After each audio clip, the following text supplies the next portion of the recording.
इस वक्त हर एक पाकिस्तानी पर 3,33,250 रुपए के करीब कर्ज की रकम बन रही है और हर एक पाकिस्तानी इतना ही मकरूज है। आज से 10 साल पहले ये रकम तकरीबन कोई 90,000 के करीब थी। तो आखिर ऐसी क्या वजह बन रही है कि एक दिहाई में ये रकम 3 गुना तक बढ़ गई है? इस चीज को समझने के लिए आपको सबसे पहले ये समझना होगा कि पाकिस्तानी हुकूमत इस वक्त डेब्ट ट्रैप का शिकार हो चुकी है।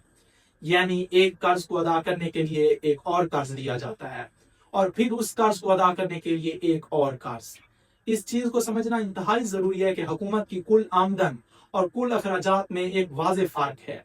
हुकूमत की कुल आमदन कम है और हुकूमत के कुल अखराजात बहुत ज्यादा।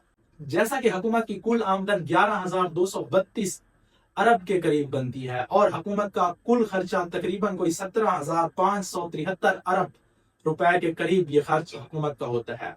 तो इस एतबार से तकरीबन कोई 6,500 अरब रुपए का एक डिफरेंस पैदा होता है हुकूमत की आमदन में और हुकूमत के खर्च में, जिसे पूरा करने के लिए पाकिस्तानी हुकूमत बार बार कर्ज लेती है और फिर उस कर्ज की मद में जो सूद की शरह है वो भी इस वक्त बुलंद तरीन सतह पर पहुंच चुकी है। हुकूमत पाकिस्तान की जानिब से 8,207 अरब रुपए की रकम सिर्फ और सिर्फ इस कर्ज की सूद की मद में देनी पड़ती है और उसके बाद जो फंड बचता है वो सब्सिडीज और दीगर तरक्याती कामों में हुकूमत की जानिब से खर्च किया जाता है।